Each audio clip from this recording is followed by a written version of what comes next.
मैं डॉक्टर अमित भटनागर पंतनगर कृषि विश्वविद्यालय में प्रोफेसर के पद पर कार्यरत हूं और मेरा ये प्रयास है कि जो रिसर्च फाइंडिंग्स हैं, जो अनुसंधान कार्य हैं, वो किसानों तक पहुंचे ताकि उसका वो लाभ ले सकें। इसके लिए मैंने इस चैनल पे एक प्लेलिस्ट बनाई है कृषि किसान, जिसमें मैं हिंदी में चर्चा करता हूं। तो आप उस कृषि किसान को जरूर सुनिए ताकि आपको लाभ मिल सके। आज जो मैं बात करना चाहता हूं वो ये है कि जो हम बायो कंट्रोल एजेंट यूज करते हैं, जो जैव नियंत्रक हैं, जो हमारी जमीन से, मिट्टी से जो बीमारियां लगती हैं और हमारी पौध जो फसल की शुरू में ही मर जाती है, चाहे जड़ सड़न हो, तना सड़न हो, रूट रॉट हो, बहुत तरह की बीमारियां होती हैं जिससे फसल शुरू में ही सड़ जाती है। तो इसके लिए हम जैव नियंत्रकों का प्रयोग करते हैं, जिसे हम बायो कंट्रोल एजेंट कहते हैं, जिसमें ट्राइकोडर्मा हर्जेनियम बहुत ज़्यादा यूज होती है। सुडोमोनास फ्लोरेसेंस या बैक्टीरिया, ये भी बहुत यूज होता है। तो ये जो हमारे जैव नियंत्रक हैं, इसको हम किस प्रकार से सीड ट्रीटमेंट, बीज उपचार करें और सीडलिंग ट्रीटमेंट करें ताकि हमें इसका बहुत अच्छा लाभ मिल सके। अगर हम अच्छी तरह से उपचार कर लेते हैं तभी हमें उसका लाभ मिल पाता है। अगर हमारा उपचार सही ढंग से नहीं हुआ है तो वो लाभ नहीं हो पाता, क्योंकि देखिए जैव नियंत्रक क्या है, ये सूक्ष्मजीव है। ट्राइकोडर्मा एक फंगस है और स्यूडोमोनास फ्लोरेसेंस एक बैक्टीरिया है, जो जब मिट्टी में जाता है तब इसकी संख्या में वृद्धि होती है। तब ये जो डिसीज पैदा करती हैं, पीथियम है या डैम्पिंग ऑफ है, बहुत तरह की फंगस हैं जो करती हैं इन रोगों को, उसका नियंत्रण करती हैं, उनके साथ कंपटीशन करती हैं, कुछ ऐसे केमिकल्स टॉक्सिन सिक्रीट करती हैं, एंटीबायोटिक प्रोड्यूस करती हैं, जिससे कि जो हमको हानि पहुंचाते हैं, चाहे जीवाणु हो, फंगस हो, उसको नियंत्रित कर सकें। तो इनका जमीन के अंदर मल्टीप्लाई होना बहुत जरूरी है। अगर हम बीज उपचार से नहीं कर पाएंगे तो वो उनकी संख्या उतनी अच्छी नहीं बढ़ पाएगी और फिर वो रोग पर नियंत्रण नहीं कर पाएंगे। इसलिए बीज उपचार का होना अच्छा होना बहुत जरूरी है। तो किस तरह से हम बीज उपचार करें, आज मैं इसी पर चर्चा करूंगा।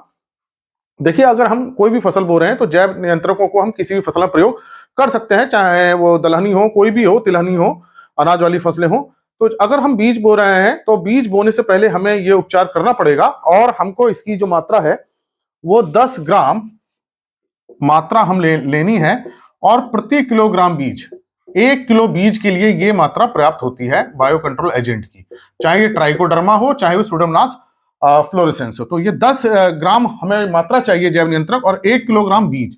तो इसमें ये अनुपात है। अब 50 किलोग्राम है तो आप उसके हिसाब से कर लीजिए, 100 किलोग्राम है तो उसके अनुसार कर लीजिए, इससे गुणा कर लीजिए।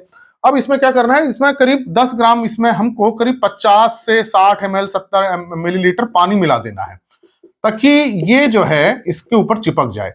अब हमने 1 किलोग्राम ये 10 ग्राम लिया, मान लीजिए 10 किलो बीज है तो हमें ये 100 ग्राम लेना पड़ेगा और उसमें 1 किलोग्राम बीज में हमें 10 ग्राम मिलाना, 50 से 60 मिलीलीटर पानी लेना है और उसको मिला दीजिए और सीड को अच्छी तरह से किसी पॉलिथीन बैग में मिला दीजिए तो इसके ऊपर वो सेट हो जाए।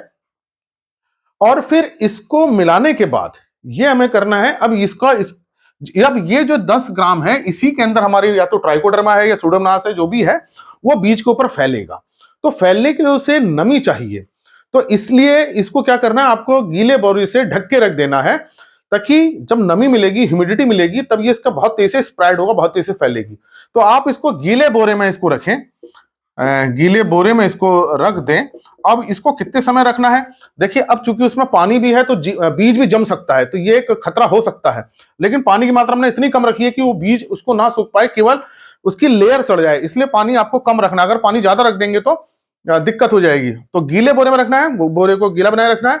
तो ये 24 से 1 दिन बाद देखेंगे, 2 दिन बाद ये इसके ऊपर फैलना शुरू हो जाता है। तो आप देखेंगे कि 1 दिन भी रख देंगे आप, 1 से 2 दिन इसको भिगो के रख देंगे तो ये बहुत जल्दी फैल जाएगी इसके ऊपर। लेकिन ध्यान रखें बीज जर्मिनेट ना करे, बीज के जर्मिनेशन से पहले आपको करना है, नहीं तो नुकसान हो सकता है। तो इस तरह से आप इसको बीज उपचार कर लीजिए। लेकिन अगर आपने कोई फंजीसाइड के साथ किया है या इंसेक्टिसाइड के साथ किया है तो इसका नुकसान हो सकता है।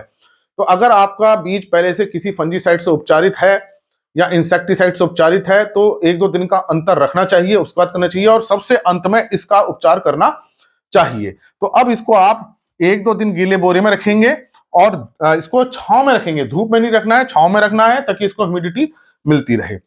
फिर इसके बाद आपको किसी इंसेक्टिसाइड से या किसी फंजीसाइड से बीज को उपचार नहीं करना है, इस बात का ध्यान रखें।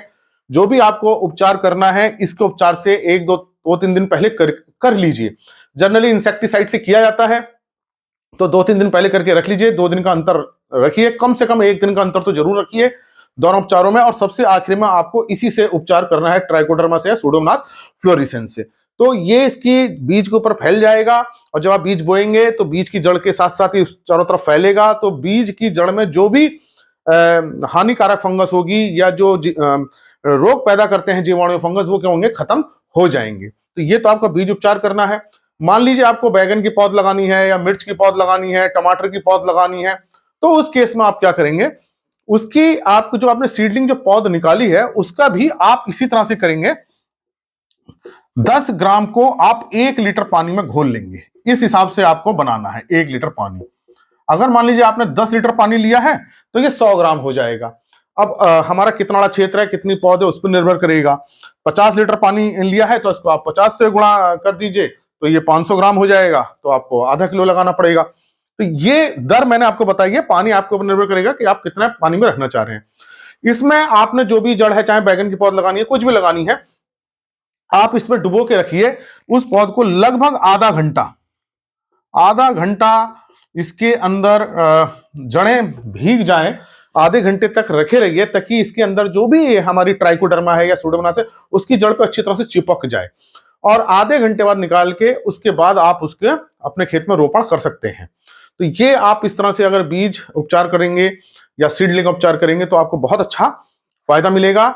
और ये लगभग हमें सभी फसलों में प्रयोग करना चाहिए। इसकी कॉस्ट भी कम होती है, और जो हमारी बीमारियां शुरू में लग जाती हैं पौध में, अंगमारी हो, चाहे तना सड़न हो, चाहे जड़ सड़न हो, बहुत तरह की बीमारियां होती हैं, खासतौर से सब्जियों में तो बहुत ज्यादा बीमारियां आती हैं, उससे बहुत अच्छा बचाव करते हैं ट्राइकोडर्मा। हमारा हर्जेनियम है और सूडोमोनास फ्लोरेसेंस है, आप उससे कर सकते हैं, जो भी जैव नियंत्रक हैं। तो आपको, लेकिन आपको जो ध्यान रखना है वो इस मात्रा पे और समय पे ध्यान रखना है। 10 ग्राम 1 किलो बीज में, और ये भी 10 ग्राम है 1 लीटर पानी में। यहां आपको आधा घंटा रखना है, और यहां आपको 102 दिन गीले बोरे के अंदर रखना है, ताकि नमी के साथ वो फैल जाए। बहुत ज्यादा दिन नहीं रखना है, और थोड़ा सा पानी इसलिए मिलाना है आपको, ज्यादा नहीं मिलाना, ताकि वो बीज के ऊपर पानी की लेयर के साथ वो चिपक जाए। बस ये आपको करना है। तो आप देखेंगे कि धीरे धीरे ये हमारे खेत से समस्या खत्म हो जाएगी, हमारी फसल भी स्वस्थ रहेगी और हमें अच्छा उत्पादन मिलेगा। आशा है मेरी बात आपकी समझ में आई होगी कि जैव नियंत्रक से हम कैसे अपने बीज को और पौध को उपचार करें। तो इन वीडियो को ज्यादा से ज्यादा लोगों के साथ शेयर करें, ताकि उनको सही जानकारी मिले और खेती में लाभ ले सकें। अगर आपने चैनल सब्सक्राइब नहीं किया है तो सब्सक्राइब कीजिए। धन्यवाद।